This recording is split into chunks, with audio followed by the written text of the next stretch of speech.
and I want to talk about it this morning with you right here, right now.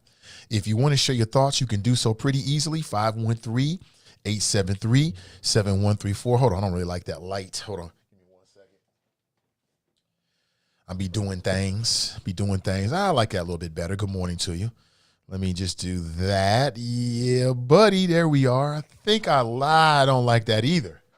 I'm not liking that either. Hold on 1 second. Yeah, I think I like that better. Yeah, I think I like that better. Yeah. All right. So I want to get your thoughts about it this morning. Tiffany Haddish is the epitome of toxic femininity. We love to talk about toxic masculinity, and people have said that in relation to Will Smith, and they might be right. But we rarely talk about toxic femininity. And Tiffany Haddish's response to what she saw and what we all saw, we just can't gloss over it. We always doing that with women. With men, we want to hold them accountable to the ends of the earth. With women, we want to make fucking excuses when they be doing shit. We're not doing that here on the Nathan Ivey Show. We're going to hold everybody accountable. We're going to keep it 100. And we're going to talk about the way it needs to be talked about this morning. But Tiffany Haddish, her quote, I thought was like, I see why Common left you. Now, y'all might think that's harsh, but that's what I thought. Like, what? This is what we saying out here, sis? And you might even be hip to it, but her comment, I'm like, this is what you get from that? Damn. Tiffany Haddish said that Will Smith stood up for his wife. She said it was the most beautiful thing I've seen. It's the most beautiful thing I've ever seen. This is what this black woman said. So let me get this straight, Tiffany Haddish. The most beautiful thing you've ever seen is a black man assaulting another black man. Where are the black females? Why aren't y'all calling y'all sister out on this? Why do I have to do this? The most beautiful thing I've ever seen? Toxic femininity.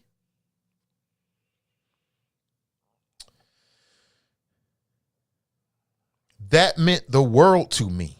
And maybe the world might not like how it went down, but for me, it was the most beautiful thing I've ever seen. You don't like rainbows? You don't like sunsets? The most beautiful thing you've ever seen is Will Smith smacking Chris Rock. If that is not the epitome of toxic femininity, like, oh, he did it because he was protecting his queen, then I don't know what is. I see why Common left her ass. I always knew that she wasn't right. I always knew Tiffany Haddish wasn't right. I always knew it. That confirmed it. Sis, really? The most beautiful thing that you've ever seen. That's amazing to me. Tell me how that's not the epitome of toxic femininity. Tell me how it's not. Where are the sisters?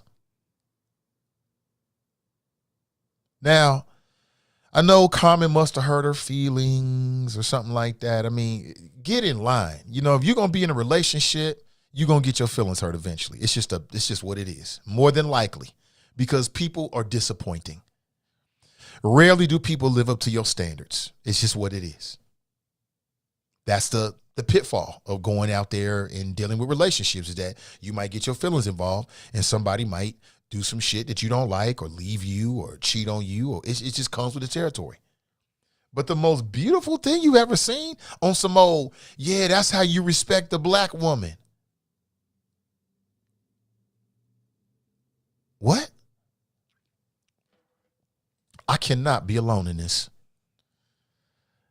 I cannot be alone in this. Now, listen, we're just talking about one person's comments. I understand that. Okay.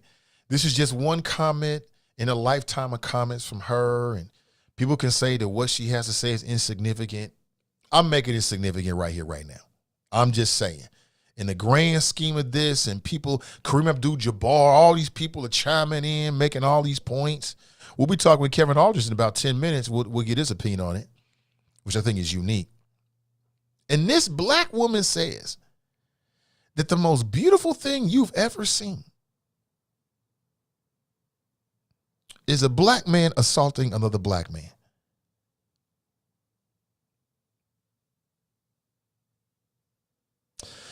I mean, how do you process that other than it is the epitome of toxic femininity? We got to have this conversation. It must be had. We got to put this out there. I think some people are being unfair to Jada, quite honestly. People going way back, drudging up shit, August Alsina, none of that matters anymore. I saw Mike Drop, aka Robert Anthony, he posted something I thought was interesting. Essentially, he said that basically that Jada was a bad wife.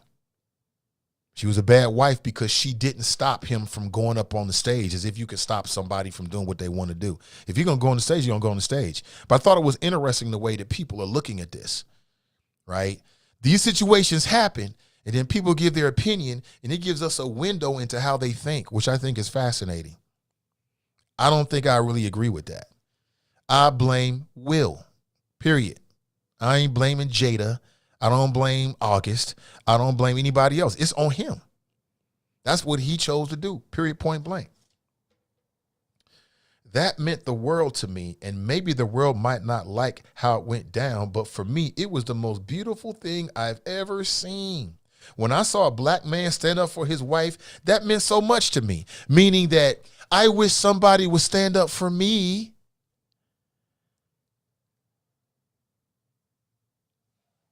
Toxic femininity.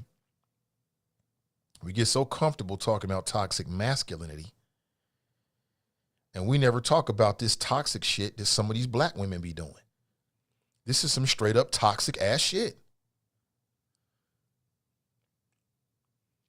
Would you do that for your wife? Would you say, keep my wife's name out your motherfucking, like, yes. See, when things like this happen, just pay attention to the people around you. Because when they start talking and giving their opinion, it's a window into how they think. It'll say a lot about them. That says a lot about her. No wonder she can't find nobody. No wonder. Or I don't know her situation, but no wonder. With that kind of attitude, she gonna find some brother on some fake ass machismo toxic shit. And she gonna fall for it because she think that means something. I wish somebody would stand up for me like that. He wasn't standing up for Jada. He was standing up for his little tiny fragile ego that got bruised somewhere along the way or something like that. It really wasn't that big a deal. I've watched it it seems like 50 times now. It was a bad joke. It really wasn't funny. And it really wasn't that sharp. It really wasn't. Can I get an amen?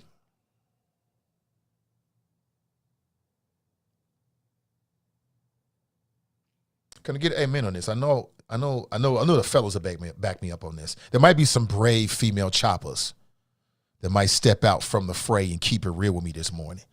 But straight up toxic femininity. That's what it is. Let me put it on the screen for you so you can see it. I'm like, what in the hell? I always knew she was on some strange shit. I always knew it. Always knew. She was a little bit off. Most beautiful thing I've ever seen. Really? Really? Hold on. Let me see if we can screenshot this for you real quick. Really? God, you need to get out. Go to the museum. If that's the most beautiful thing you ever seen before, it says you need to go to the museum. Look at that shit right there. So you know I'm not making it up. It's just straight from, I think this is People's Magazine, I think it is. There it is right there for you. Most beautiful thing I've ever seen. That's kind of sick, actually. I feel for sis on some level. That's a sick mentality. That's right. He said something. That's right. Don't you be, I see all these men out here. Oh yeah, you been saying about my wife. I'm like, dude, what you think you're really doing? If somebody says something about your wife, I don't believe it. I don't believe it. Half these dudes talking that shit ain't gonna do shit. It depends on who says it.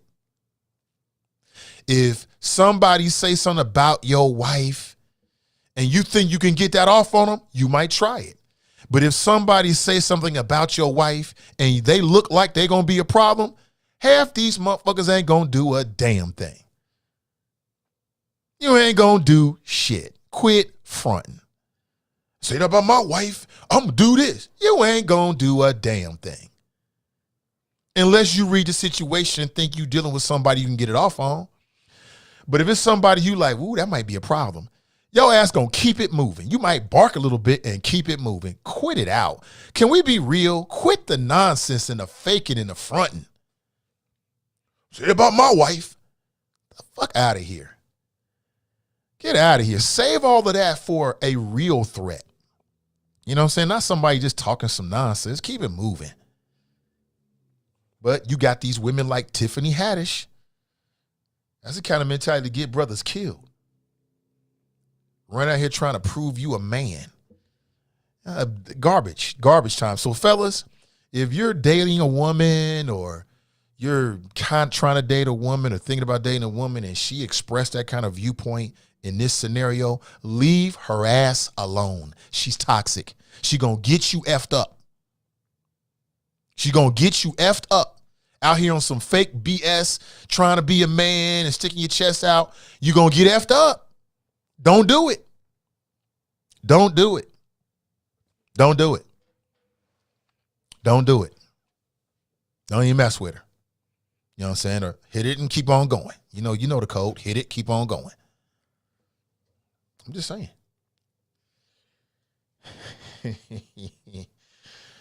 This is interesting and sad. The most beautiful thing. Sis need to go take her to it. Could somebody please take Tiffany Haddish to a museum? If that's the most beautiful thing she ever seen, she need to baby girl need to get out, see the world. Take her on a trip or something. Take her to the pyramids so she can see some beautiful things out here, because that is the most ridiculous and toxic thing that I've come across in a long, long time. You know what I'm saying? Long time. But I want to get your thoughts about it at 513-873-7134. Cass says, she said him defending his wife was beautiful, and it was. Let me put the quote up here again, Cass, because I want to make sure that people understand. Here is what the quote is. That meant the world to me. And maybe the world might not like how it went down, but for me, it was the most beautiful thing I've ever seen. She's talking about Will Smith smacking Chris Rock. How is a black man physically assaulting another black man a beautiful thing to see in this context? It's sick, Cass. It's sick. It's toxic. Call it what it is. Call it what it is. And can we please, please stop acting like he was defending her honor? He was not defending her honor. Her honor was not in question. Her life was not in jeopardy. Her safety was not in jeopardy. He was defending his ego. Call it what it is. Gosh darn it.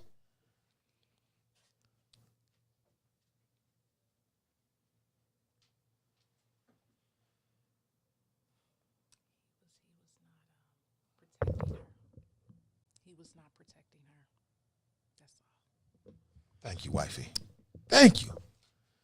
There's one black woman out here. He was not protecting her. He was protecting his little tiny ego. And I'm like, damn, if I'm Will Smith, I don't give a damn about this little stuff. I'm not Will Smith, and I don't care about no little stuff. Life is Gucci. You think I care about some little BS and I'm about to get an Academy Award? Why do you care? Why you care about that? I just don't get it. So I'm here to set the record straight from a strong black male perspective. I ain't gonna let this BS go past. I don't know what other people saying on other shows because I don't really pay attention, quite honestly. But right here, right now, we gonna keep it 100. And I'd like to know, are there any women out there that are brave enough to step from the fray and keep it real? This is toxic femininity. This is the kind of shit that gets brothers killed.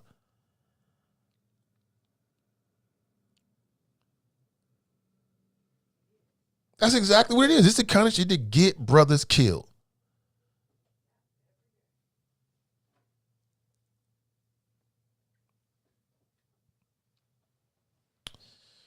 They say that behind every successful man is a strong woman.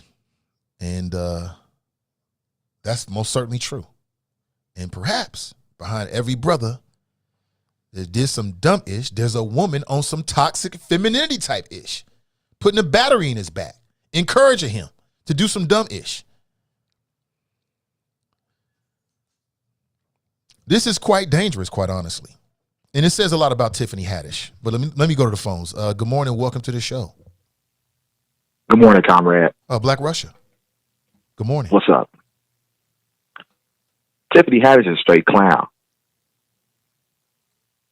A straight clown. She's not funny, number one. But number two, I mean, like you said, the most beautiful thing you ever saw, that's ridiculous. That's utterly ridiculous. There were so many ways that Will Smith could have handled that, and not to even get back on Will Smith, but to focus on Tiffany Haddish. How do you even form your list to say some shit like that? The most beautiful thing you ever seen. That's trash. That was a black mark on the entire evening. I wasn't even watching that shit. Somebody had to come tell me, like, hey, you got to see what happened. I saw that shit, like, terrible. God-awful. Especially with a god-awful joke. On some G.I. Jane shit. I mean, that's one of them, all right, let's keep the show rolling.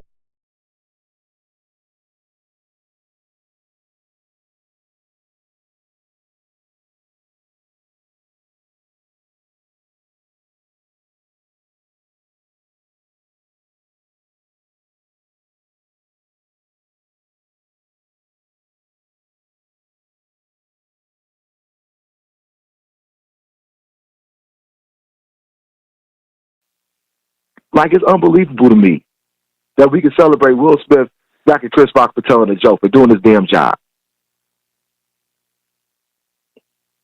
It's sad, bro. Really sad. It just shows you the state of where black men and black women are at in their relationships. I think it just tells a bigger picture.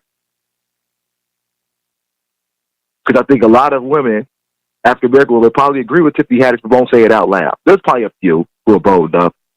But there's a lot of sitting in the back like, yeah, she's right, though. Like, man, look, that shit is crazy to me. I still can't, it's Wednesday. I can't even believe we still even having this conversation. But it's at the forefront, though, because it's sad, bro. Absolutely sad. Tiffany Haddish is a clown. She's not funny. She needs to go on somewhere.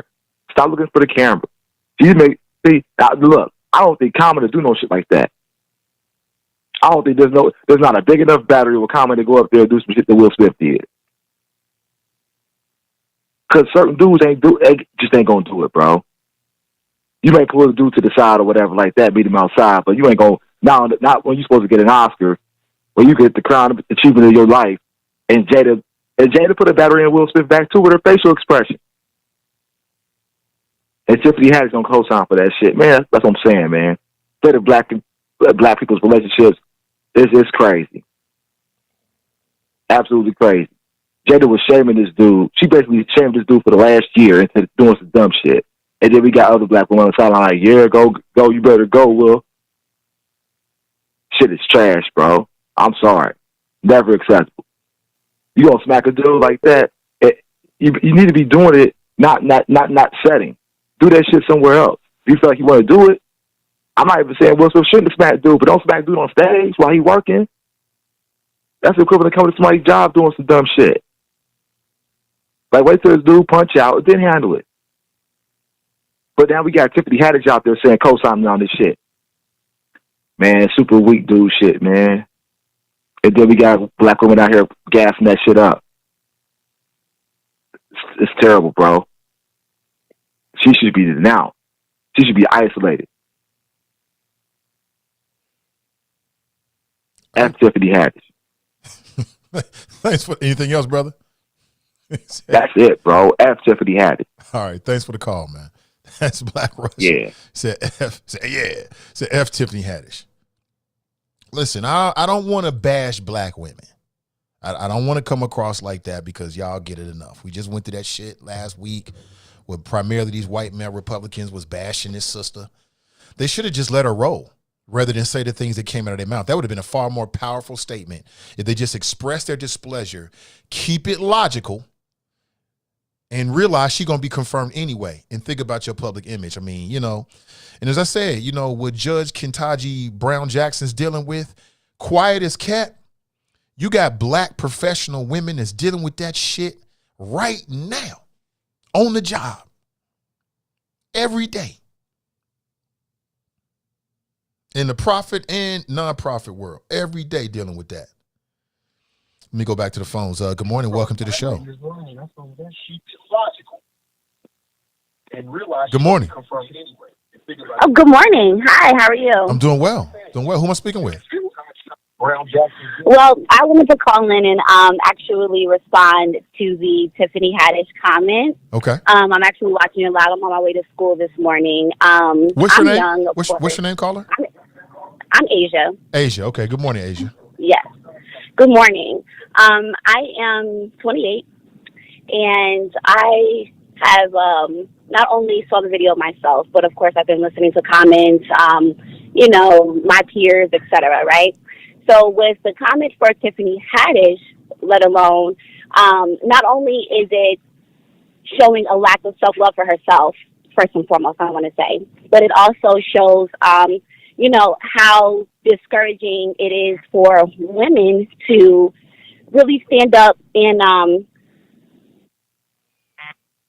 put out, better for our men, right? We actually have to hold the bar high for our men just as much as our men have to hold the bar high for us, right? Let alone, so let's say, for example, if it was Beyonce and Rihanna up on the stage and Beyonce took the same act as Will Smith did to Chris Rock, I guarantee the responses wouldn't be the same. I guarantee it would be a whole lot of, black women, we have to do better. Oh, this can't be, how we represent ourselves, things of that sort. So you're going to encourage another black man to not only humiliate and demasculate another black man, but you're standing as a woman saying it's okay for our men to not only treat other men this way, but this is how we're accepting our men to treat us, because it's another form of disrespect. Now, it also shows her lack of her upbringing, right? So maybe she has daddy issues. I don't really know her Tiffany Haddish story. I can do my own research on that later on. But it shows the lack of, like I said earlier, self-love and that discipline to, hold each other accountable and responsible. And okay, yes, absolutely, Will Smith was more or less protecting his ego because he was under the wrath of Jada at first, because at first he was laughing. It was funny. It was corny as hell, but it was funny, to him apparently. And in that moment where Jada was like, she gave him a side eye, he went up there and showed his ass. It also, excuse my language too. It also shows, we are encouraging this as a society because we don't know any better, but yet we do know better, And so that was my only comment, because I was hearing, some women don't have, quote unquote, the balls, or, they're not bold enough to step out. But I will say something, because it's not okay. I don't find any of that funny. I don't find it flattering.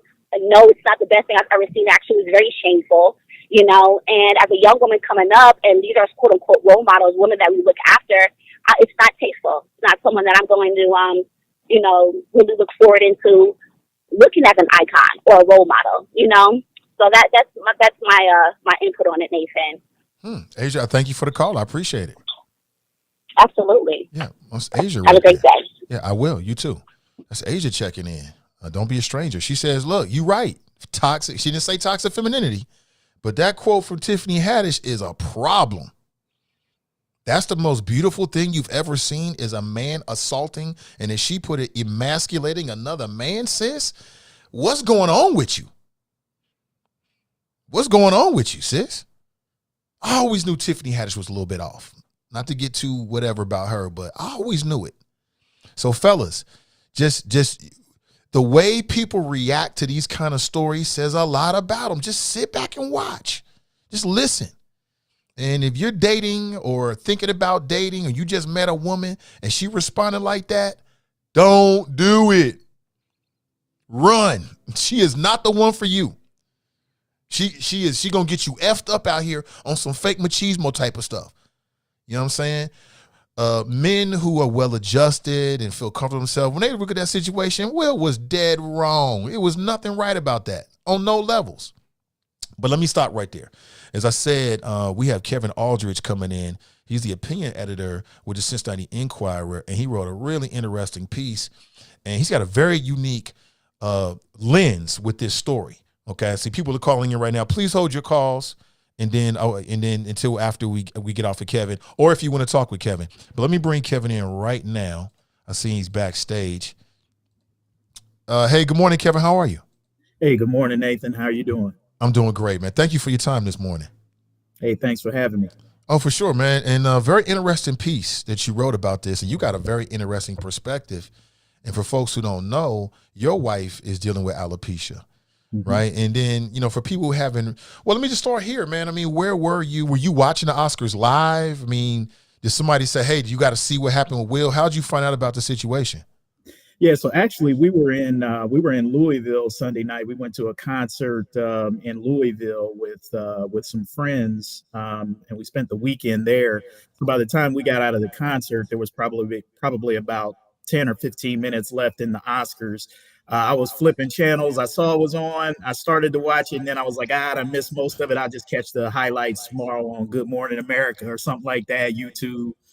And my brother shot me a text message, and he was like, did you just see what happened? And I said, no, I'm not even watching it. He was like, bro, you gotta, turn this on and see what was going on. So I didn't see it live. I wound up, jumping on YouTube and catching some of the video clips of what happened. And much like everybody else, at first I thought, like, man, this has got to be scripted. This has got to be fake. There's no way that this just happened. That it had to be a stage type thing. And then it was only after I saw sort of like Will Smith get back to his seat, and he's dropping F-bombs on live TV, and then I'm like, well, that's not scripted, because that's going either they really taking it to the edge now on on regular broadcast TV, or this is the real deal. And then after that, I sort of went back and kind of examined the whole thing and what happened. And a lot of people had behind the scenes footage and stuff that they were taking on cell phones. So yeah, it was real shocking. Like I couldn't believe it when I first saw it, because it seemed to be so out of character for Will Smith. And so after I started looking at it and thinking about it, then I started thinking about kind of like my own situation, because that was the question that I started getting asked by friends and family who sort of knew what my situation was and my wife's situation was. And it was sort of like, well, how would you have responded, in a similar moment if somebody had done that with you? And then that's what really got me thinking about it and kind of inspired me to write the piece that I wrote yesterday. Yeah, speaking of that piece, I just dropped a link on YouTube and also on Facebook. So if people want to check it out, you can read it for yourself and, stay up on what the conversation is. But let's start with the basics, man. What is alopecia? And then tell us about, the journey that your wife has been dealing with. Yeah, so alopecia is an autoimmune disease that basically causes hair loss. Not just on top of your hair, but just pretty much, any hair that you might have on your body. It basically causes you to lose hair. My wife has gone through this at a couple of different stages in her life. When she was in high school, it happened to her then. Basically, she was able to grow her hair back. She went through it for maybe about a year or so, and then was able to grow her hair back. And then shortly after we got married, maybe a couple of years after we got married, it came back, and this time it was progressively worse. And so she did what a lot of women who suffer from this did at first. She would, do hair pieces, weaves, wigs, the whole 9 yards. And then it just got to a point where it got so bad and that she couldn't do the hair piece thing, couldn't do the weave thing, got tired of wearing the wigs. And then just one day she just came to me and said, I just can't, I can't do it anymore. I can't try to, salvage this thing. the hair patches. There were she had lost so much hair that there was really no way that she could go out with her natural hair anymore in public. Didn't want to do the wigs, and so she said, "Look, I'm gonna go all the way." She was like, "And I'm gonna shave my head." And she asked me how I felt about it. She said, is this something that you're going to be able to deal with? Is this something you're going to be able to handle? And I tell people all the time, Nathan, that when you make a commitment to marry somebody, when you make those vows, you're either serious about it or you're not serious about it. And marriage is not always about how you might feel in a particular moment or in a particular season, but it's a test of will, a commitment. Did I mean what I said when I stood up in front of God and the Reverend and everybody, that in sickness and in health and all of that kind of stuff? And so I told her, hey, it's whatever you want to do. I'm gonna support you. I'm gonna be there with you. And so the night that she decided to shave her head, I actually did it for her. She didn't go to a salon or a barbershop or anything. We sat in the bathroom of our house. I got the scissors, the clippers, and the razors out and shaved her head, gave her the barber treatment, did the whole hot towel, steam, all of that good kind of stuff, trying to make her as comfortable as possible. And then that next day, as I wrote in the piece, she had to get up and go to work the next day. At the time, she was working for the Urban League of Greater Cincinnati, and they had a contract with CPS where she was working at South Avondale School, assisting them in some of their administrative work over there. And so obviously she's walking into that kind of environment, man. You're walking into a school where you got young kids, and you know how kids are, man. When they see things that are different or not what they used to, they just speak their mind. They're not necessarily trying to be mean or cruel or anything. They're kids. They say what they see. And so she was walking into that environment, parents, teachers, staff, everybody who was going to be seeing something different from her for the very first time. And so that was a very emotional moment for her. And I talk about in the piece about the courage that I felt like that took from her, because I know all of the fears and the questions and things that she had in her mind going into that environment. And I talked about the protective nature that I had of really wanting to, I really wanted to go with her to work that day, because I knew how tough it was going to be. But I also knew it was something that she had to do by herself and for herself, that she was strong, more than capable of taking up for herself, handling the situation. And, sometimes as men, we always want to jump in and try to fix things for women. But, she needed that space. She needed that opportunity. There was nothing that I could, do for her that she didn't need to do for herself to help her get over that hump. And like I wrote in the piece, I halfway expected her to get to the door and be like, you know what, I'm not going to do this. I would have fully understood that. I'm not too sure I wouldn't have done, Nathan, if the situations were reversed. But when she left that day, went out that door and went to work, man, I tell people all the time, that was one of the most proudest moments I've had of anyone, not just her, but of anyone, that, she would take that step, into that difficult and scary situation and walk out there like that with this new look, not knowing how people were going to respond to it. And from there, man, it's just been a daily process of growth for her. I'm not going to say that it's always been easy, that, beyond that first day, I think she would tell you that even to this day, she still struggles with, insecurities. And if anybody's seen my wife, I mean, she's absolutely a beautiful woman, hair or no hair. I mean, she's just blessed like that. And I'm very lucky.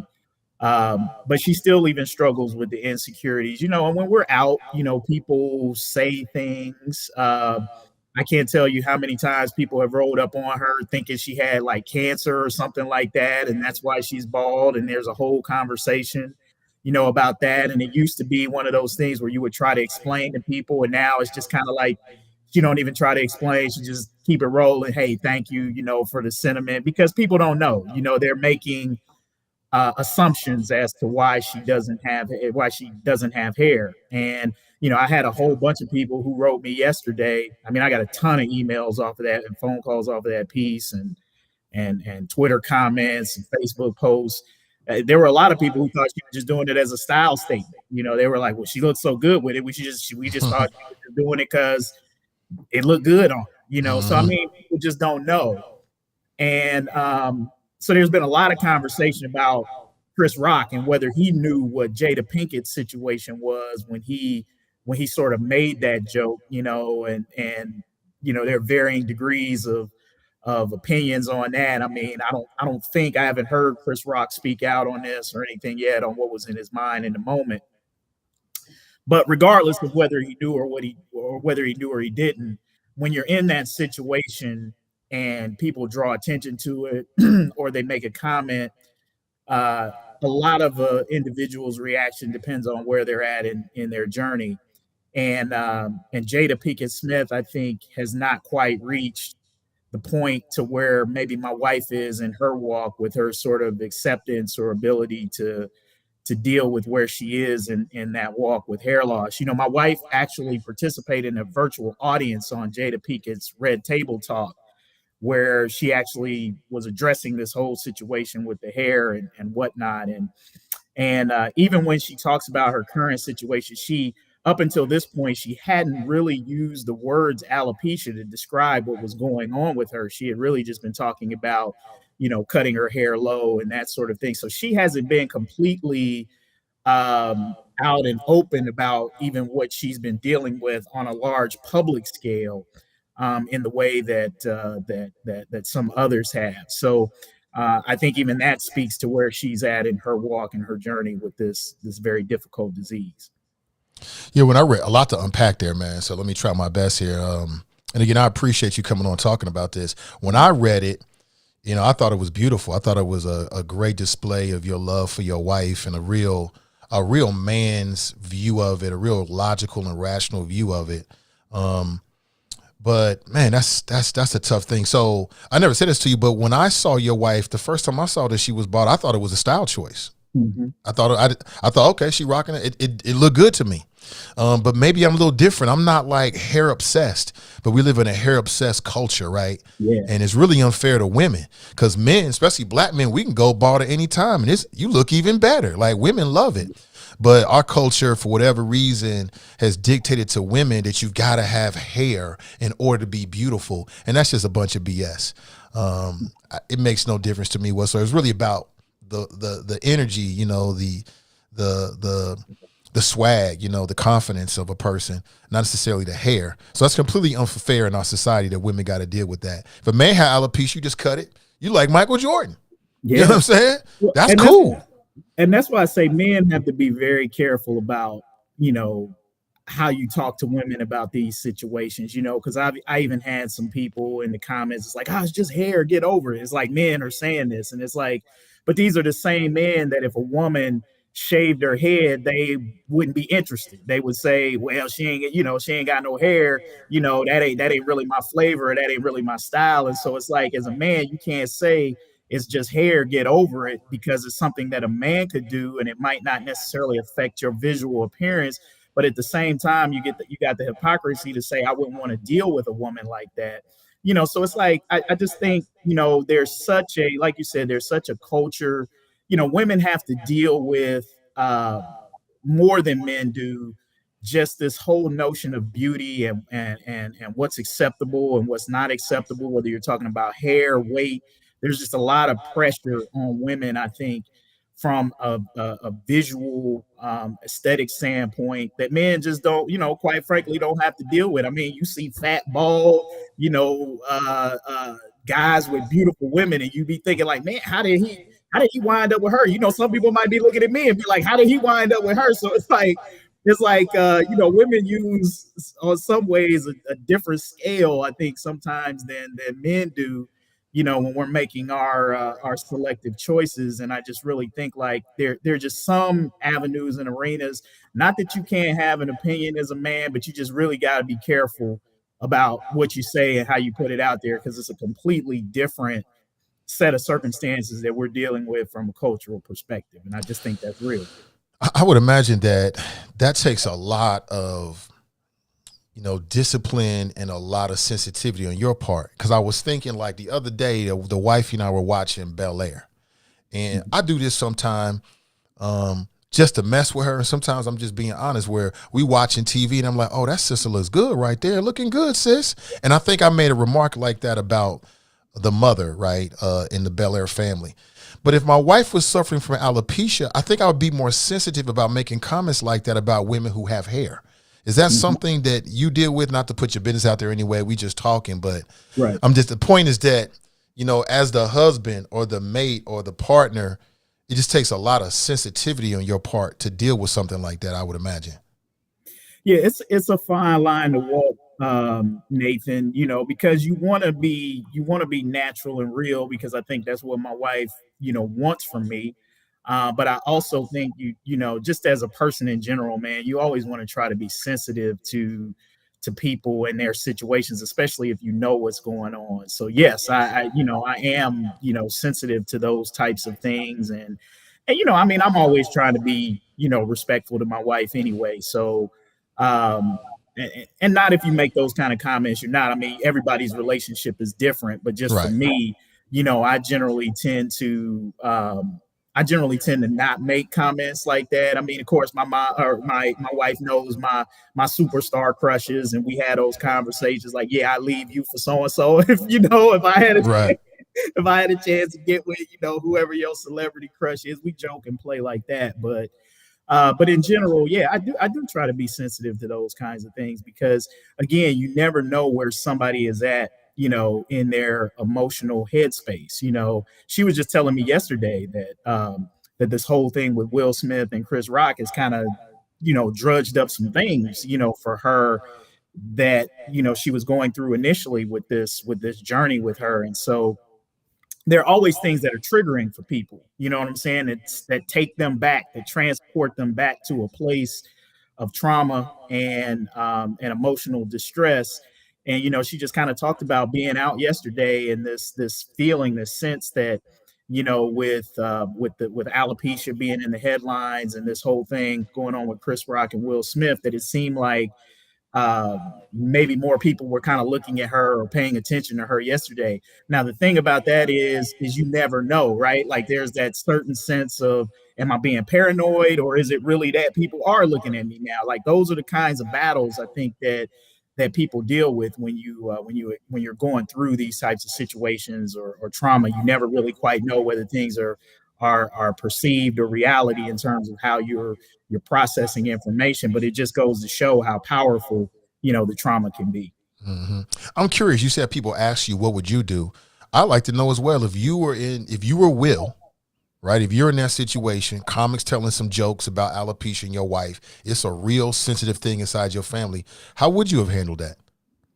Yeah, I think so. And this kind of gets to the heart of what I wrote in the piece. I mean, look, anytime somebody comes for you or comes for somebody you love, your natural instinct is going to be to defend and to get back. Now it's about how do you defend.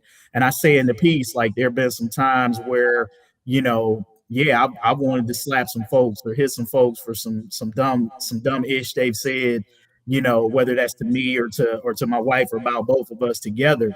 And it's like, certainly I feel the emotions of that, but I also got to think like, man, I'm one who's always thinking like, you know, there are consequences and ripple effects to your actions, right? Especially depending on what profile that you have. And you always kind of got to be aware from that. And I just felt like Will Smith has such a platform. He has such stardom. He has such clout and weight that he carries because of everything that he's accomplished and people's perception of him, that was an opportunity for him, instead of walking up on stage and assaulting Chris Rock. Just imagine how much more powerful his Oscars acceptance speech would have been if he would have used that as an opportunity to support his wife, to empower the millions of other people who suffer from alopecia, and just say, hey, look, I want to raise some awareness of this. And this is really what's going on. And I felt like Chris Rock, was a little bit over the line. He was out of bounds. He could have killed Chris Rock more with his words and his platform than he did with that slap. And he could have walked away from that looking like husband of the year. He could have put Chris Rock in his place. And that would have been I think, a much more powerful defense, not only of his wife, but of a community that just does not have a platform and a voice.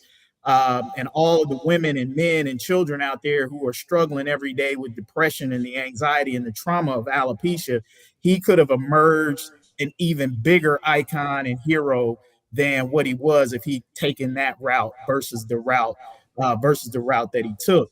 But I think, again, I talk about the emotional baggage that people carry, and it's like, my wife read Will Smith's book a couple of weeks ago, and she was telling me just about his life and his journey, and not just the dysfunction and the complexity of the relationship that he has with Jada Pinkett, but it's like, when you begin to understand who he is and the road that he's traveled and the challenges that he's been having, especially of late with his wife, you don't excuse it, but you understand a little bit better why a man like that might have felt like that's what he needed to do in that moment versus taking the route that you and I are talking about taking. But the thing about that is none of us know what was in his mind, what would cause somebody to get up and go up on stage like that. And so it's like, we're in the absence of information, we're all making up our own thoughts and opinions about what his motives are, why he did what he did, and how he reacted, and all of that stuff in that moment. And the truth of the matter is, I can tell you, Nathan, this is what I think I would have done. But as people always remind me, until you're in that situation and you're in that place, you never know what you would do.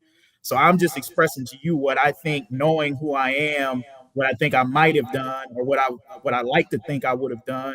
But who knows? If you catch me on the right day in my feelings, in a bad day, me and my wife going through some stuff, and you hit me with the wrong stuff, hey, I might get up and slap you too. So there are a lot of conditions and factors that we don't know about, if we're being honest, that led that man up onto that stage to do what he did. But sitting back, looking at it objectively, I don't think that there's any way that you could say that what he did was right. I think the thing there's a whole bunch of fallout from that. So many different things we can talk about. Two black men, two successful black men up on stage acting a fool like that, all of the ramifications and messages that sends for those who want to continue to try to disparage black people as a culture and as a people. They're going to use that. They're going to weaponize that. I've already seen some of that. And it's sort of like we even fall back into some of those stereotypes, and even some of the tweets that Will Smith put out afterwards. Yeah, you can't take somebody from Baltimore and Philly nowhere. Again, it's jokes, it's lighthearted stuff, but it plays into a negative stereotype that if you are from certain places and you do certain things, like, this is the type of behavior that's acceptable for black people. And I just think that that's very, very damaging, in the end, because not because necessarily we believe that. Most of us believe that as a culture, but there are people out there who are going to take that and weaponize that against us. And that's the part that I find most disturbing. I think you're 100% right, Kevin, that if Will had taken the route, which is a more logical approach, he could have made his point, brought more attention to alopecia, because right now we're talking about it, but the real thing is what happened when he slapped him. We're not really talking about alopecia, but he walked up there and grabbed the mic and said, hey, stop everything. Alopecia is real. People are suffering from it. This ain't funny. Check yourself. Hit him with some facts and sit down. Like you said, he would have been husband of the year. Everybody would have been like, good answer. Chris would have looked like an ass, and we would be having a whole different conversation. But I appreciate you being real. You never know what you're going to do when you're in a situation. Everybody getting their feelings. Nobody's above being in their feelings. We all human. Having a bad day, like you said, something hits you, something else is going on, and then somebody walks into your issue and they end up getting it. Even though they didn't deserve it, they end up getting all that smoke because you're human. But that would have been real dope had he taken that route. What did your wife say about it? Did she think that he was defending her? What was her perspective as a black woman dealing with alopecia herself? Yeah, I think my wife, she felt like, because it was interesting. We had, that whole next day on the drive back from Louisville, we were having this conversation about this. And I think, she was willing to give Chris Rock more slack than I think I was in the situation, because she was like, well, I think it makes a difference whether he knew or not. As somebody with alopecia, it would make a difference to her whether or not he knew what her condition was, because if he knew and still told the joke, then that would make it worse. She was kind of like, if you didn't know, hey, it's a comedian. He's a comedian. That's what you do when you come to any stage like that where a comedian is casting jokes. There's a potential you could catch the smoke. You could get that. That's what comedians do. So I think she was willing to extend Chris Rock some grace.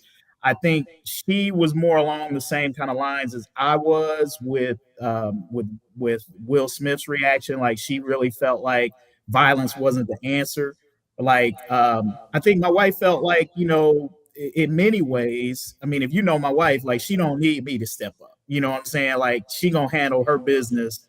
If somebody come for her, I'm gonna be 2 steps too late, because she's gonna handle her business herself. In fact, a lot of times she handled my business. You know what I'm saying? I'll be slow to the draw to come to my own defense, and she'd be right there before even I'm there. So I think it would have been a situation, if the situation would have reversed and it was one that she felt like needed to be handled, she would have handled it before I could have even thought to have got up out of the seat. She would have set him straight. So I think she certainly didn't feel like what he did was the right way to handle the situation. And in many ways, sometimes when you are dealing with the fallout from that, it can make a situation even that much worse now, because now if Jada didn't want to say anything or didn't want to be in a position to have to speak up, she now almost feels compelled to, because that's the conversation now. You have to make a statement. You have to kind of say something now, because you've been thrust into the spotlight based on something that your husband did that more or less maybe not, you didn't even necessarily ask him to do that, so you got to be thinking about that too. It'd be interesting to find out. I'd love to be a fly on the wall, in their house, to see what their conversations were like, in the aftermath of that situation. So again, just more things that, you have to think about. I mentor a lot of young people, and I always talk to them about the difference between reaction and response, and there is a difference. The two things sound very similar, but a reaction is sort of something that you just do instinctually when something happens. It's almost like a reflex. If you were to reach out and slap me right now, my instinct would be either to defend myself or clap back. That's just something I'm gonna do without even thinking about it, right? A response is more or less taking the time to weigh your actions and the consequences of your actions. I think Will Smith reacted on Sunday night. He didn't respond, because if he would have responded, he would have thought about the possibility and the consequences of everything that he did. First of all, the first thing being just being very lucky, one, that Chris Rock ain't the kind of dude to clap back like that. Two, that the police didn't rush the stage and he didn't catch an assault charge, and that, we ain't all watching court TV or something right now, watching Will Smith stand up in front of a judge, for assaulting somebody on live national TV. I still don't know how he's getting around that. I mean, he got OJ level luck right now as a black celebrity right now. I mean, right. To skip out on that. I mean, because even if Chris Rock wasn't going to press charges, you know how they do. There's some people out there that be like, hey, the state going to bring charges against, Will Smith for that. So he is very lucky right now. He dodged that bullet. But again, just not thinking about all of the consequences and the fallout of everything that's going on. I mean, does Peacock look at his Bel Air show and be like, hey, we can't put this on right now because it's catching too much negativity behind this issue, and now everybody who's working on that show is out of work. I mean, that's where I say you got to think about your profile. You got to think about where you're at and the impact of your actions, before you just launch out in your feelings on stuff like that. Absolutely. Well, again, brother, I thought the piece was a great example of Black love and a much more logical and very unique approach and lens, should I say, about what happened. And I really appreciate you coming on, man, and spending some time with us and breaking it down. I feel like sometimes when things happen, people sometimes be like, why are we talking about this? Well, because it's just relationships. Everybody this is just human dynamics. You know what I'm saying? I mean, people go through these kind of things and are dealing with alopecia and different things like that. So I think it's useful for us to kind of learn something from it. So I appreciate the time this morning. Hey, I appreciate the platform, Nathan, and great show, man. I try to listen to you every morning. I think you always bring interesting topics, and thank you for giving me an opportunity. And my wife thanks you as well for giving us this opportunity to talk about something that's close to us. Oh, most deaf, man. Thanks for sharing it. I think it was right on time. Thank you for the time. And again, have a great day. All right. Take it easy. Yep, that's Kevin Aldrige, everybody. He's the opinion editor with the Cincinnati Enquirer. I posted links. I'll do it again because that was a little while ago, and I know when the comments come in, it can get lost. So I'll post it again on Facebook and on YouTube, and you can check it out for yourself. I just thought it was a great article. And he's right, though. Like, what if Will had taken a more sensible approach? It would have been, it would have brought more attention to, you know, the issue, and then how, and maybe even given some more sensitivity to those kind of issues. But when it comes to hair, me personally, I don't care about nobody's hair. I mean, sure, it's cool and all. If the wifey got alopecia had to go bald, she'd just be bald. I wouldn't think anything different about her. It wouldn't change anything. And I had seen his wife, because we're Facebook friends, I seen some images that she put up. I thought it was a choice. I mean, she was rocking it so good. I thought it was a choice. You had Ayanna Presley. Remember that? She came out and said she was dealing with alopecia, went bald. I'm like, what's the big deal? But I get, because I'm a man, though. If I want to go bald, nobody's going to say anything. In fact, it'll be someone be like, ooh, salt and pepper and you bald? Cool, that's nice. So it's different for us. But we way too obsessed about the wrong gosh darn things in our culture, including hair, right? You ain't beautiful unless you can do all of this. I was on Instagram with the last 24 hours and all the women with their hair and it's flowing and it's this and the edges and the baby hairs and all this kind of shit. It's cool. It's cool. But you can have beautiful hair and be ugly as a motherfucker. You can have the longest beautiful hair as people with the good hair and be ugly. So that shit don't mean nothing. It don't mean nothing. To grown folks, that don't mean a damn thing. Give me a woman that's got good this any day over some hair. That don't mean shit to me. What I'm going to do with that? Nothing. So, you know, short hair, long hair, that's on the woman. Makes no difference to me. But maybe I'm different. I don't think I am. I think it's a lot of brothers like that. But he has a very unique perspective. I mean, here's a black man. And I appreciate him keeping it real. He's like, I don't know what I would have did. I think that's a fair answer. He wasn't trying to be politically correct. He right. Like, shit, I might be in my feelings. It's okay to be in your feelings. It's what you do when you get in your feelings.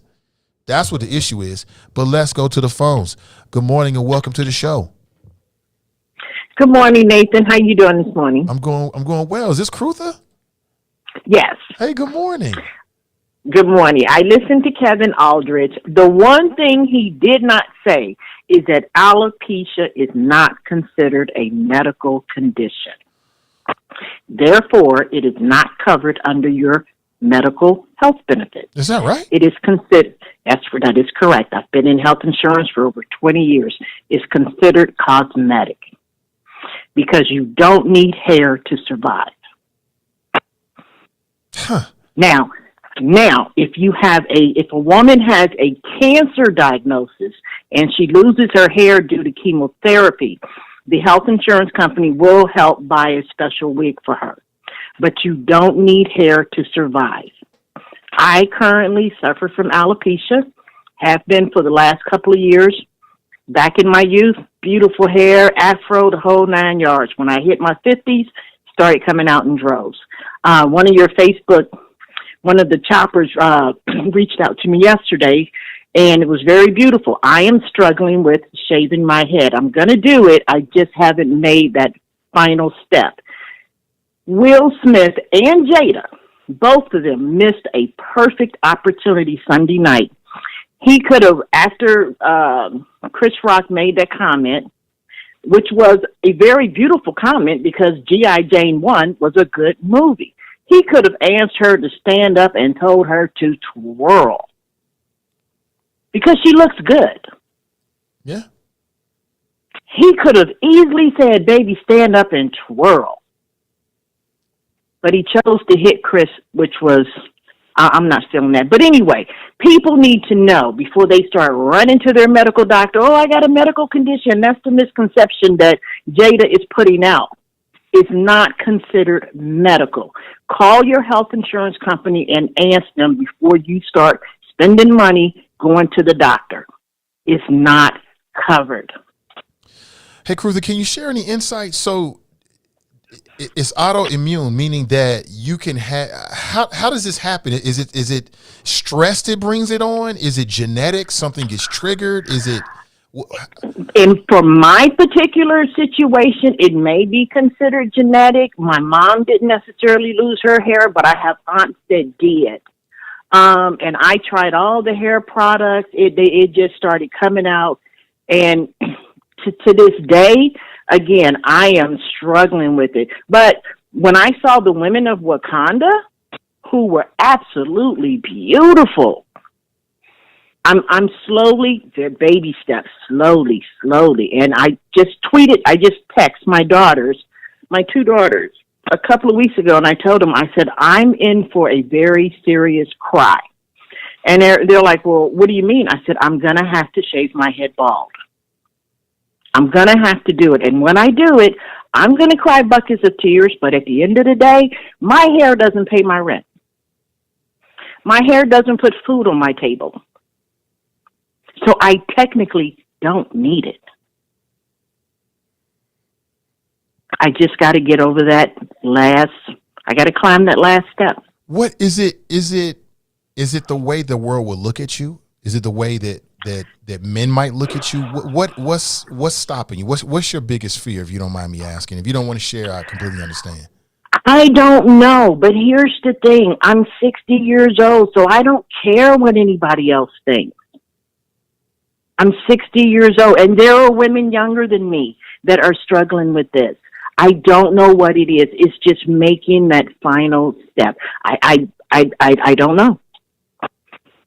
I don't know. I honestly can say I don't know. And my daughters are like, well, Ma, why don't you go to the doctor? Why should I go to a doctor and spend $200 and something? That's for the consult. It's not covered by medical. Why go and spend $200 and something only to be told, oh, you have hair loss? Duh.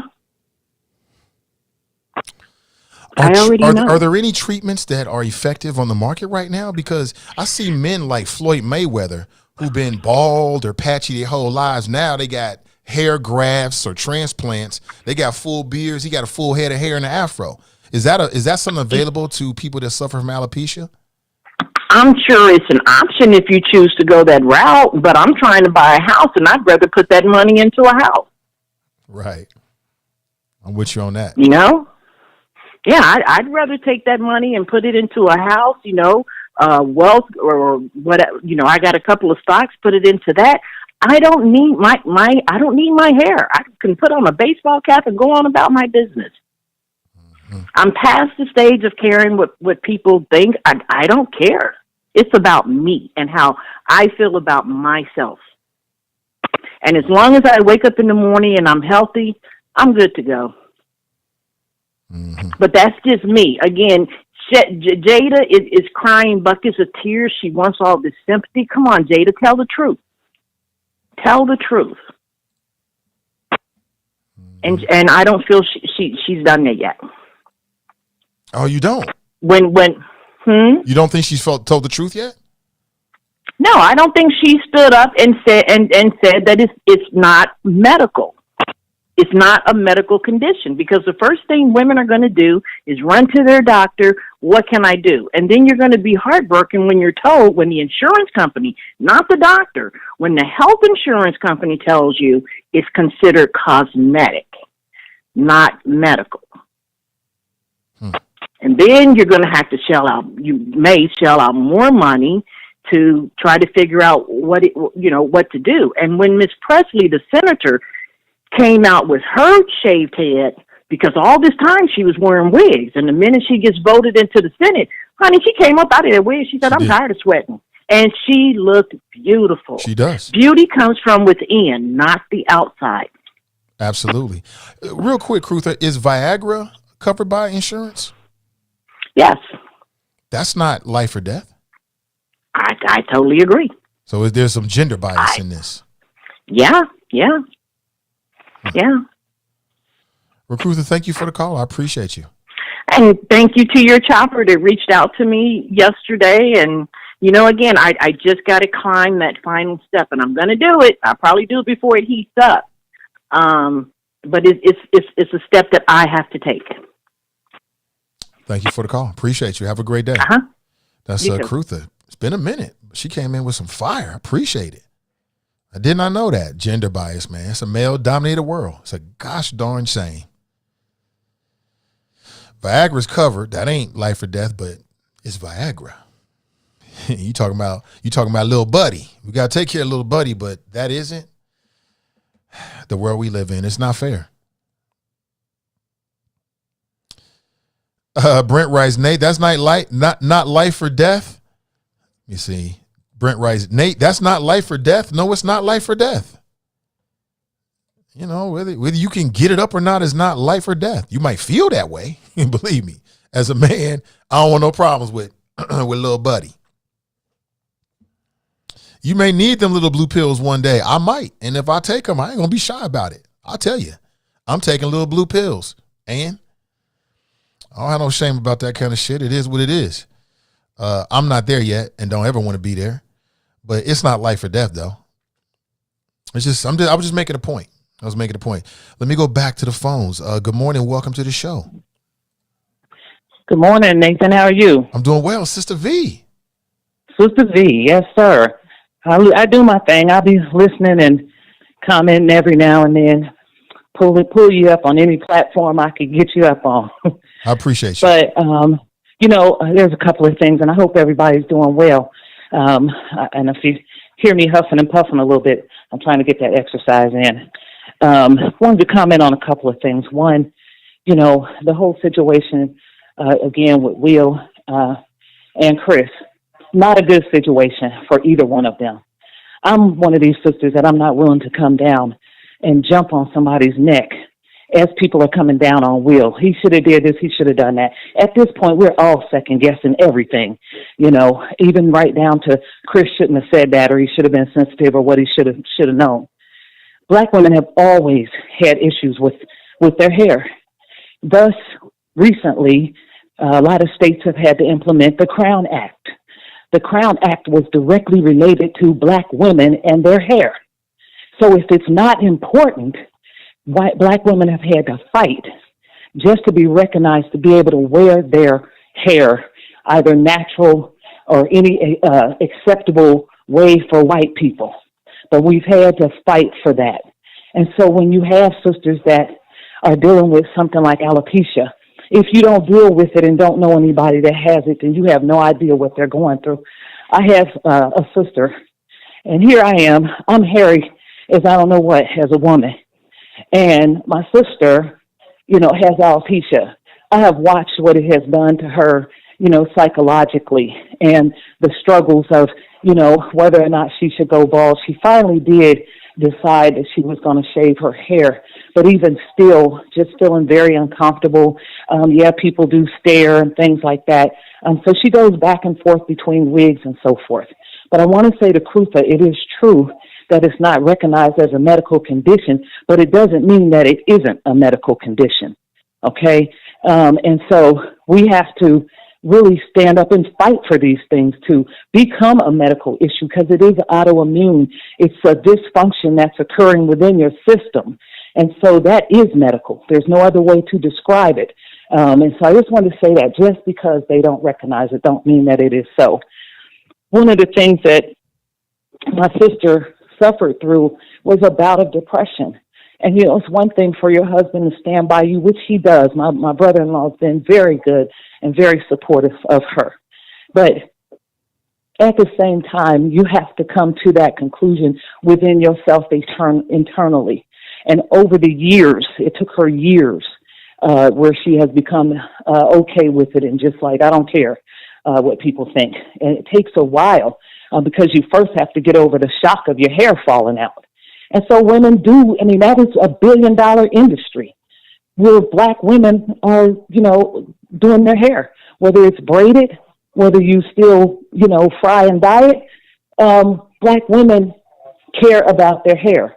They care about how it looks. That is our crown. And so it's not to be taken lightly. And I thought of all the jokes that Chris Rock could have made. Why would you pick a sister about her hair? That was insensitive. And that doesn't mean Will responded correctly. We can all sit back and say, he should have did this, he should have did that. He did not respond correctly. But at the same time, I tell people, man is inherently flawed. If you're looking up to man to pull you through, then that's a problem you have. Man is inherently flawed. And so you just saw it in full color. I'm not one that's willing to come down on the brother. Black people come down on each other so hard. And then on the other hand, he's going to have to deal with the industry in which he works in. Trust me, they're going to come down. They're coming for him. We just haven't seen it yet, but it's coming for him. And with Jada, she's working in an industry where beauty and hair is everything. And so to have to go through that, I can imagine the trauma because I've seen it firsthand with my own loved one. And the sister I'm talking about in my family, I always tell her she's like my second mother. So I've watched her go through that. And I asked her questions about why, and seek answers. But the one thing you can't get caught up in is running here and there and spending hundreds of thousands of dollars trying to, run after this treatment and that treatment. Because, there's a lot out here now that's saying that they got the cure for it or the treatment for it. And so you can't get caught up in that. So, I just wanted to say that because, I feel, Kevin, I feel like he laid it out pretty good. But if you don't have it or don't know anybody that's experiencing it up close and personal, you have no idea internally what their struggle is. You have no idea. It's horrible. And until that person becomes okay with this illness, which it is, we could sit back and, play that Monday morning quarterbacking all day long. But it is a very serious situation. And so I don't mean to be jumping back and forth between Will's situation and the alopecia. They are now tied together. But look, if nothing else came out of this, we are talking about alopecia. This may not have been the ideal way that, people might have wanted it to come about, but we are talking about it. And to me, that's a good thing because it's one of those things that we really knew about, may have seen it in our family, but never really had public discussion on it. And it's something to be discussed. So I'm glad for the dialogue. I haven't read Kevin's piece yet. I think you said you put a link somewhere there. In the chat. Yeah, because I'm definitely going to read it. If I can print it out or whatever, I'm going to share it with my sister. And so that's all I'm saying. And I would just ask everybody to, understand we can't call for the head of Will. And it feels like it. Everybody's doing that, just really calling for his head. And we don't need to do that because white folks is going to do enough of that. Trust me, he's not going to walk away from this unscathed. The good thing, too, I saw was all the brothers that really sort of surrounded him and Chris Rock in the immediate aftermath. These are brothers in the industry. And, getting with these brothers saying, hey, we got to squash this right away. And so that to me was a good thing, rather than people just sitting back and saying, oh, real crazy. And, he shouldn't have did that. We can all do that. But at the same time, what I saw, I thought was a beautiful thing to see them brothers, especially some of them older ones like, hey, what's up with this? And try to surround that brother. But there's going to be some consequences for Will. And he don't think he need me, coming down on him. He was wrong as hell. I wish he had handled the situation different because I like Will. But at the same time, to see that this brother is being just, I mean, people are, especially black people, we coming down on it. He's supposed to uphold, and we trying to show these brothers in the street to stop killing each other and da-da-da-da-da. See, we got to show white folks our absolute outrage. And I don't feel like I have to do that. That was an individual act. He is an individual flawed man, and I don't feel like I have to do that. The system that he works for will do all of that for him. Just wait and see. All right, Nathan, thanks for taking my call. I got to keep this little exercise going up. I slowed down a little bit so that I could talk. So you all have a wonderful day. Thanks. Thank you. That's Sister V. Appreciate her voice and her opinion. All good calls. All good calls. Let me, some of these comments, man, I mean, because this is just something we continue to unpack. But before we take any more calls, I want to remind you that we do have tickets. Let me share with you. Let me see. We have tickets to the Soulful Sounds concert. Oh, okay. Getting a text message here. We have tickets to the Soulful Sounds concert. And I want to make sure, because we're going to give the tickets away. The concert is, I've got a digital flyer for you. I can show you. Here it is right here. Soulful Sounds. It's April the 8th. April the 8th. If you're interested, all you have to do is text the word Soulful Sounds, the term Soulful Sounds, to 513-953-4224. It's all you got to do. And that will automatically register you for 2 tickets. It's April the 8th at the Andrew J. Brady Music Center. That's at 25 Ray Street here in Cincinnati. Life Jennings, Michelle A., and a local artist, Bashari Assad, will be there. The Soulful Sound concert featuring John B. If you're interested, all you have to do to register is to text Soulful Sounds to 513-953-4224. I hooked up with OJ yesterday. He gave me the tickets. So I'll make arrangements with you between now and the day of to get the tickets to you. I'm willing to travel for the choppers or for the listening audience to make sure you get them. I want you to have a good time. So if you're interested, just simply text the word Soulful Sounds to 513-953-4224. The way it'll work is it'll hit my text community. I'll respond to you and say you're registered. And that's where you'll know. I'm just going to do it very randomly. I'm not going to do no favoritism. It's going to be randomly chosen. I'm taking everybody's name in order, and we're going to randomly choose a number, and whoever number that is who's going to get the tickets. It's very simple. But if you're interested, text Soulful Sounds to 513-953-4224. Again, text Soulful Sounds to 953-4224. Let me add the area code, 513-953-4224. And as a matter of fact, I can confirm some people right now, actually, if you're listening, just to make sure. And you'll know it's me because you'll see my image will come up and you'll get an automated response saying, hey, thanks for sending a text. And that's why you'll know you're sending it to the right number. Again, just text Soulful Sounds to 513-953-4224. And we're just going to do it completely randomly and completely fair. And if you're interested, people are getting ready to get back out, spring, summertime. You want to have some fun. I'm with you. I got you, TC, Shauna, Kelly, Jane this morning, Jesse. Now, if you've already done it, just do it once, because if you do it twice, you're just going to be redundant. It's not going to increase your chances. You got one chance at it. All right. Asia, Brandy, Gail responded to, Stephanie, Daryl, Marisha, Tiffany, Tabitha, Nat, Cynthia, Darlene, Kelly, Joe, Ronald, Victoria, Roger, Clarence, Kevin, all of you folks, I got you. All right.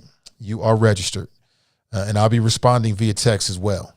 All right. I think we'll do the giveaway on Friday. That'll be 1 week out. And we'll announce who the winner is live here on the show. But if you're interested, just text Soulful Sounds to 513-953-4224. And if you go ahead and do it right now, I got my phone up right now. I can tell you as they're coming in.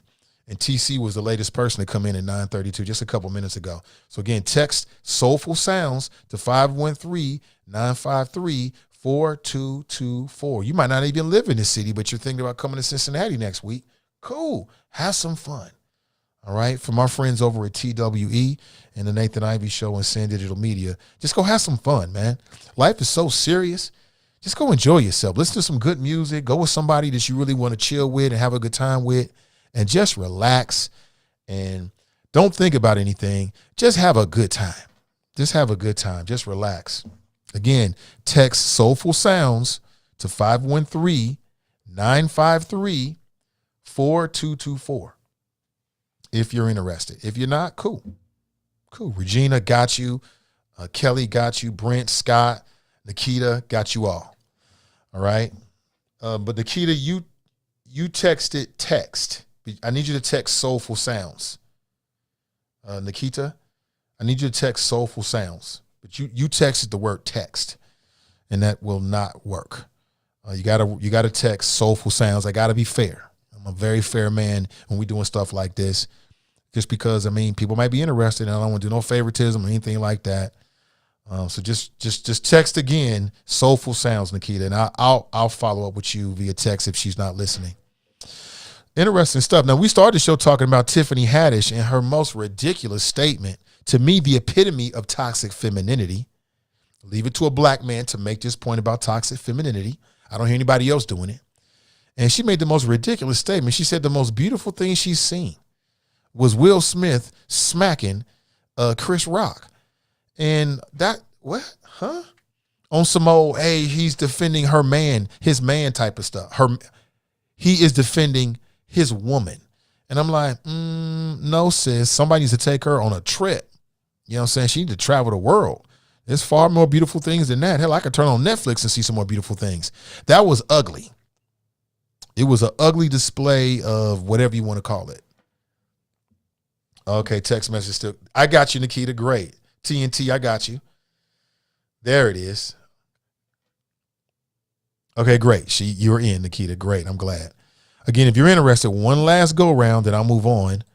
If you're interested in going to this concert, see John B., Life Jennings, Michelle A., and local artist Bashari Assad at the Andrew J. Brady Music Center. What happened? It's bleeding. Is it coming out? I think so. It's ready. Go ahead and do it with your finger. Let me see. Oh, yeah. Ooh, yeah. We'll take care of that later today. Yeah. They're going to show the people how your teeth is coming out. Since you came in here, his tooth is coming out. Life with a 7-year-old. Go ahead and show him. Camera's right there. You got to do the whole thing like this. Go ahead and pop it out. Don't pop it out or hit the screen. Ooh, wow. Ooh, yeah, I'll take care of that for you later. Yeah. It's daddy duty. I get to pop out all the teeths. Yeah, life with a 7-year-old. Okay. I see you, Tracy. I need the poll again. I don't know what you're saying. Again, if you already text me, just do it one time because you only got one time to register. Doing it more times will not up your chances. All right. But let's move on. Back to your chat this morning. If you want to call into the show, you can do so at 513-873-7134.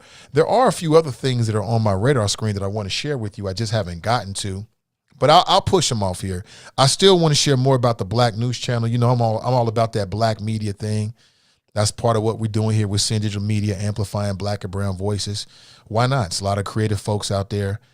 Perhaps a platform is what they're looking for. And then, you know, we can set our own narrative, and that's what we're doing. So anything that's happening in that kind of world, I'm all over it. And I do have some strong opinions about what went down, and also some opinions about the reactions about what went down as well. But I'll share it with you. Rachel writes, pop it out. It's Lucy Loose, right? Yeah, that's our thing. So 1, 2, 3, boom, there it is. And we've been through this before. Life with a 7-year-old, man. It takes you back because you forget all those kind of things. Like, I've had these teeth for so long, I forgot what it was like to lose a tooth. you get a chance to relive it again. Hey, what's up, Sean? Yeah, that's my dude right there, man. Oh my God, you just have no idea. Oh man, I got a son with a woman who I love, and there's nothing better than having children with a woman that you love. There's nothing better than that. It's nothing better. Tiffany needs counseling. She might. He's like, Dad. Shauna writes, Tiffany lost her damn mind. Asia called in. The female choppers are responding. I'm so happy to see, but I already know, man, this is something different here. This ain't your regular degular. You know, this is a little something. What we built here together is different than what other people are doing. I wish everybody the best, but we have something special here. A special group of people to check out these flows and keep this little thing going on and on and on with some very unique and very sharp opinions. That's one thing about the Chop Shop is you're going to get the opinions now. It's going to be sharp, but typically it's going to be intelligent, and it may be unique.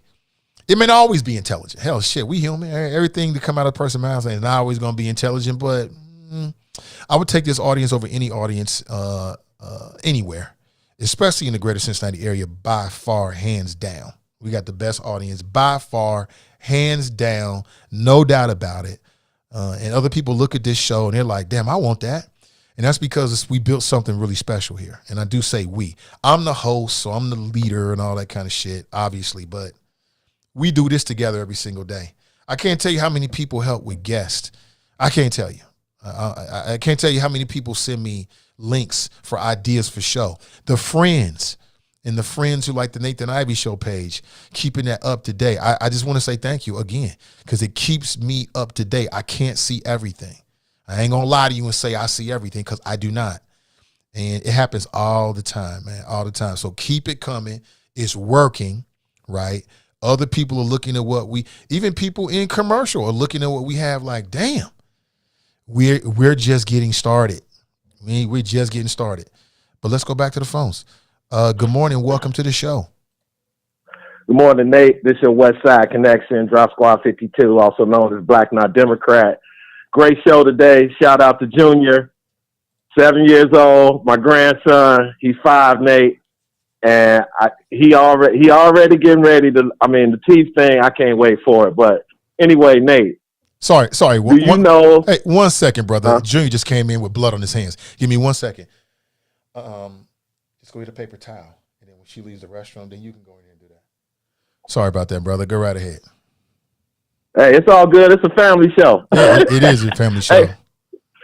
Hey, Nate, I joined your show kind of late, so I don't know if you mentioned it, but did you know that Chris Rock starts a comedy tour tonight? Yeah. Yep. Okay.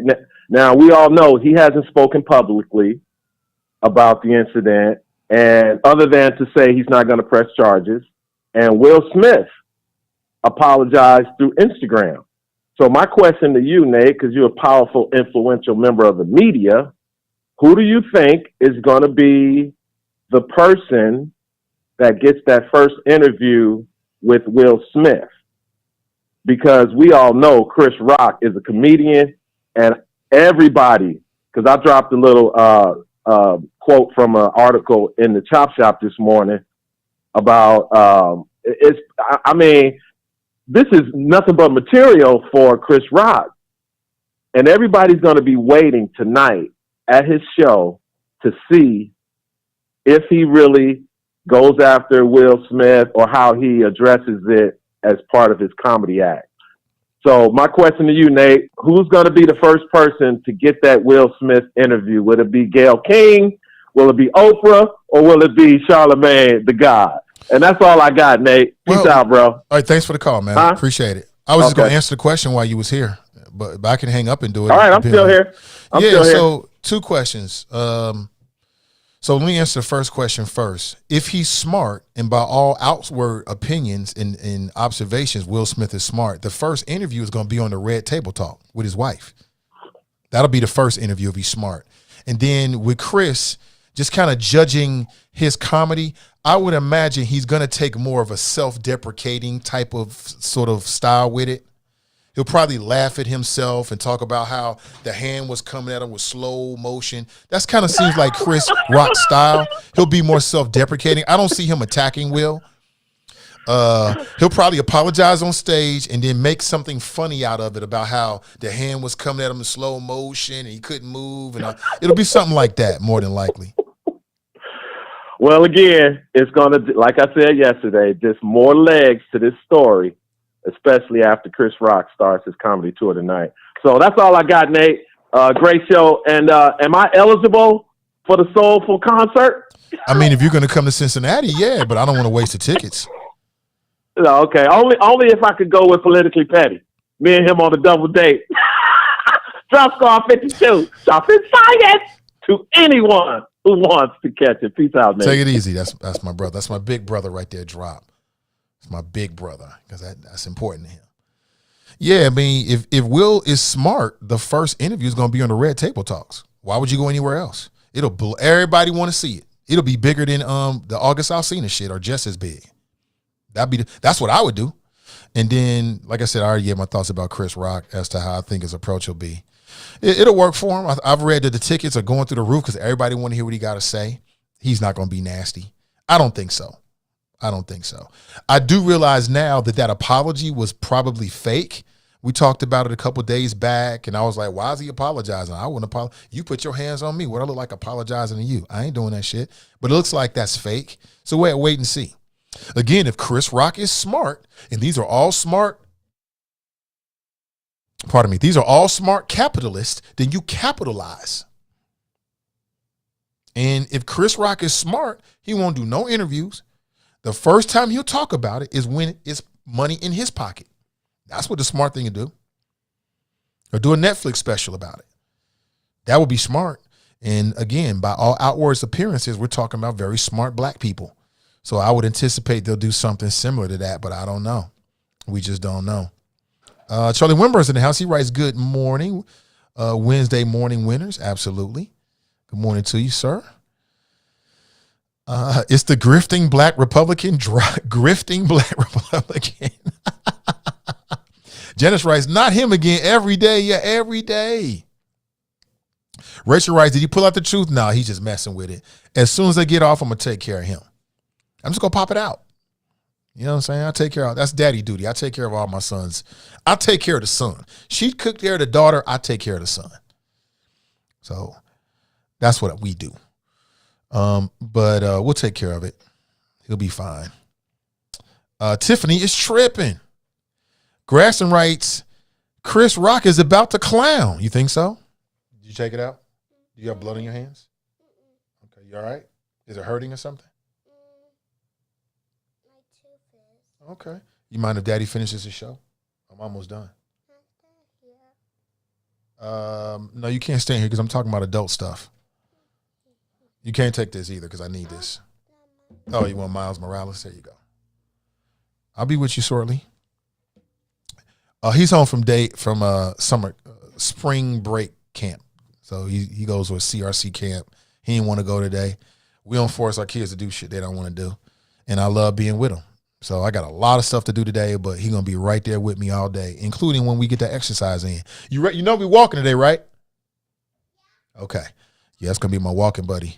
You see a tall black man, a little 7-year-old with no front teeth walking through Eden Park, that'll be us.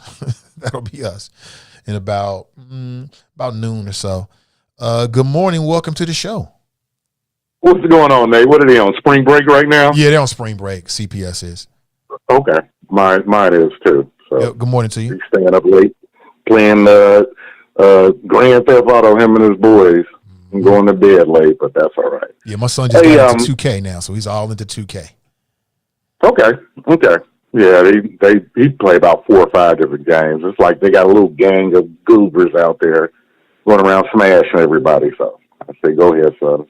Better to do it on a video game than be out in these streets acting like you're trying to do something. Mm-hmm. But the reason why I called, and it was good to hear Sister V.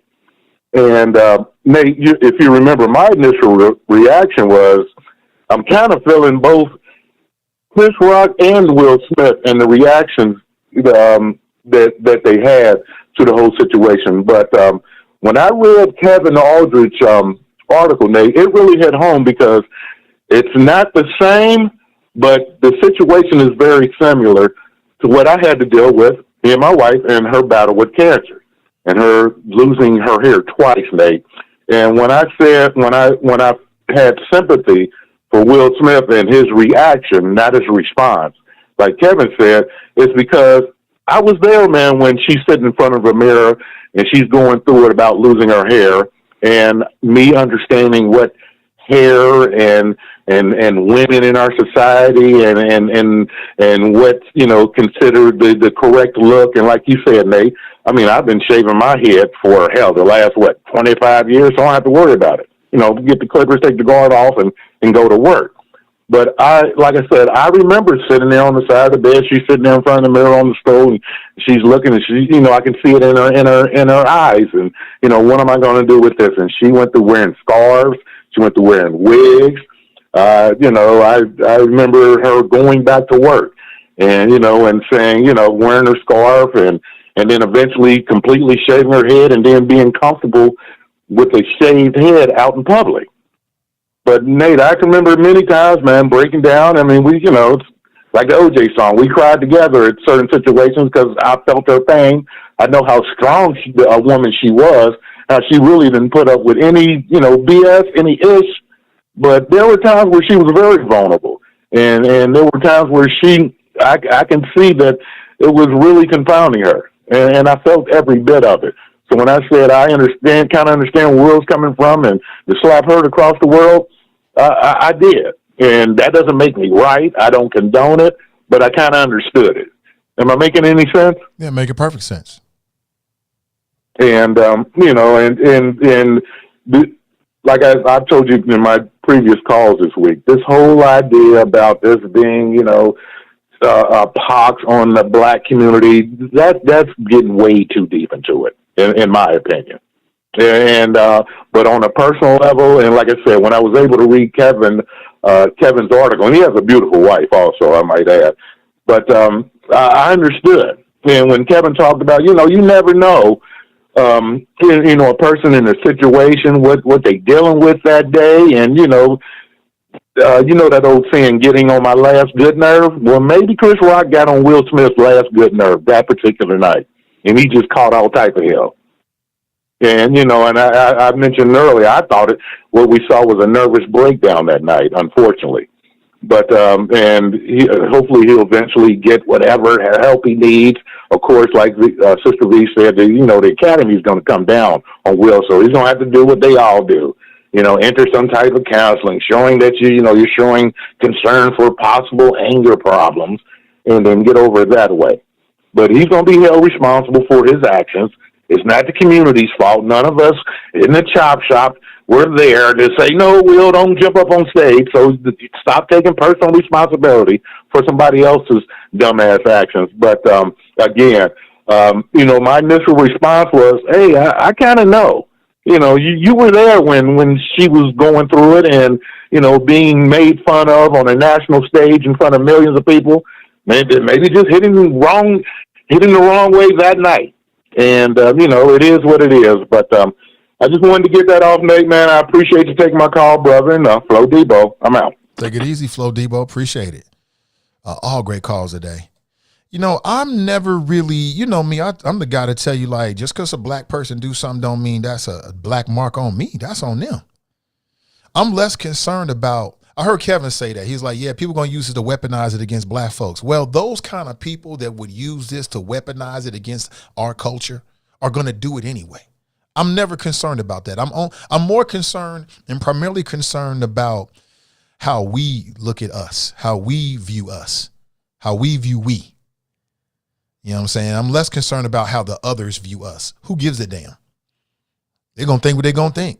You know what I'm saying? I mean, if somebody's out there trying to weaponize this situation, like, look at what they said, I told you these niggas, they're going to do it anyway, any little thing. So I don't worry about that. I worry about little black and brown girls, little black boys, little black girls, black and brown boys and girls. I'm much more concerned about that. I'm more concerned about how we interact with us, how we view we, how we deal with we, than I am about the others and giving them ammunition. Hey, take all the ammunition you want. Do what you're going to do anyway. So I don't really care about that. Is this a black mark on the black community? Not in my opinion. It's not. Not in my opinion. It's a black mark on Will Smith. He made himself look bad. And I've made the same point. I think Glenn is absolutely right. You know, we already know. Just wait for it. The condition for Hollywood to accept Will Smith is going to be he's going to have to go to anger management. He's going to have to go to some type of classes. He's going to have to do something like that. Because if he don't, that just seems like that's the game that needs to be played, or that is always played. Let's go back to the phones. Good morning. Welcome to the show. Nate, what's going on, my brother? It's your man, Vince Pass, in the building. What's up? Hey, what up, Vince? Good morning, brother. Hey, good morning, man. Good morning. First of all, I just want to tell you, man, as usual, I love you, man. I'm always happy to see you on the air every day, man. Just keep doing what you're doing, brother. And, what's up to the choppers? Now, let's get to it. So we talking about this Will Smith thing, right? Yo, listen, exactly what the brother just said that came on before. You know, no one knows what that man was dealing with that day. That's one. Secondly, you know, for your wife, you know, no matter who they are in the public, the reality is, at the end of the day, that's the woman that you lay down and wake up next to. That's the woman that has your children. That's the woman you share intimate moments, good moments, bad days, all kind of things with, through sickness and health. You know, you have to defend that. Now, the way he defended it, you know, that stands to reason. You feel what I'm saying? That stands to everybody's opinion on how they want to handle it. You know what I'm saying? I'm just glad that, you know, the situation didn't accelerate. I'm glad that we didn't have to go to a commercial break. I just also think that, you know, at this point in time, like, you know, like you said, you know, when Kevin said that, you know, they'll use it to weaponize it, and you're right. They're going to use it to weaponize it anyway. And this is part of the reason why Jamel Hill was saying that this is the tale of two Americas, of how white people are viewing it and how black people are viewing it. But the part that I really can say that I love the most about this entire situation was how people really rallied around silencing this. We're going to take care of it in-house. We're not going to put it all over to it, because it died out rather quickly. You know, you don't see a lot of posts on it. You don't see a lot of comments on it too much anymore when you go across pages, because this is going to be handled in-house. Period. However them two men going to deal with it after this, it's going to be on them two men. You know what I'm saying? The only thing that I'm saying is let's not excite the situation to where now we excite cancel culture to try to get and we accidentally get Will canceled. So that's my spin on it, brother. Okay, I appreciate it, man. That's Vince Pass. Check him out. He got a podcast as well. Right. Yeah, take it easy, Vince. Yeah, he does a podcast as well. Check him out. He's on Facebook. You can find him on Instagram as well. And you see my son, he decides that he can just take over the show. The show's not over with, man. You just want to be in here with me? I got it. You just want to be a part of my show? Okay, great. You can be a part of my show. It's all right, buddy. That's great. Don't touch the colorful buttons. Don't touch it. Iris Rowley writes, America is violent, built on violence. Somebody writes, shout out to Vince Pass. Absolutely. Charles writes, Will Smith is not going to be canceled. He's too big to be canceled at this point. It's not going to happen. It's not going to happen. He's going to go on the Red Table Talks. They're going to talk it out. You're going to get more of his feelings, and people are going to understand. He's more than likely going to say, I'm taking anger management, and that will appease the others in Hollywood. They can feel comfortable being in a room with him. And, you know, for these entertainers, the condition of their acceptance by the audience, by the masses, is they entertain us. So the next project, Bel Air is hot. Everybody love it. Bel Air season 2, if it's hot, more. If he comes out with another movie, if it's an iconic portrayal and he kills it, it'll be a thing in the past. And then when Chris Rock comes out, more than likely, depending on what he says, I think he'll be self-deprecating and maybe apologize and, you know, do the whole comic thing and laugh at himself and laugh at Will. And it'll just kind of die out. That's what'll probably happen. But that's right. She said, that's right. I love him. Take over. Look at that smile. Talking about you, bud. You like that, huh? Yeah, I bet you do. But that's my time, family. I really appreciate you for being here. I want to say what's up to my people over on Spreaker, Ashley and Fox and Ray and Sharp. Good morning to you. Ashley writes, I agree. She definitely is the epitome of toxic femininity.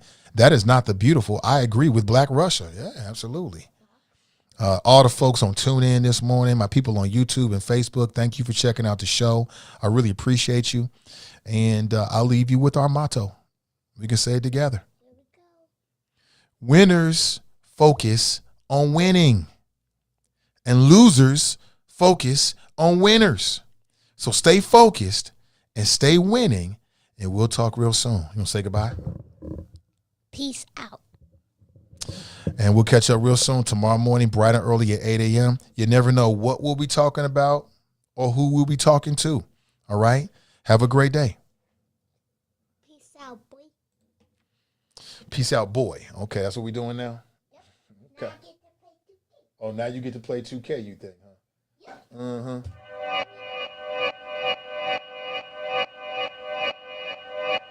Yeah. Talking to my mirror like I love you so much. Curving on my critics like I heard you, so what? You can't kill my confidence, I think I'm the man. Tally all the I ever gave on my head. Lately I've been living. That's what made me a boss. You can't kill my confidence, I think I'm the man. We don't give a that's what they don't understand. Back again like flu season. I broke records while loose leafing. I'm coming down my roof, leaving. Don't give a I don't care. Did the by my lonesome. No wonder now I'm on one. No shortcuts on that long run. All I really want is my share. Get on my God, I told him it's nothing. In the discussion, all them feelings I throw all my pain on percussion. It's disgusting. I hear them bragging about that they did and they do not.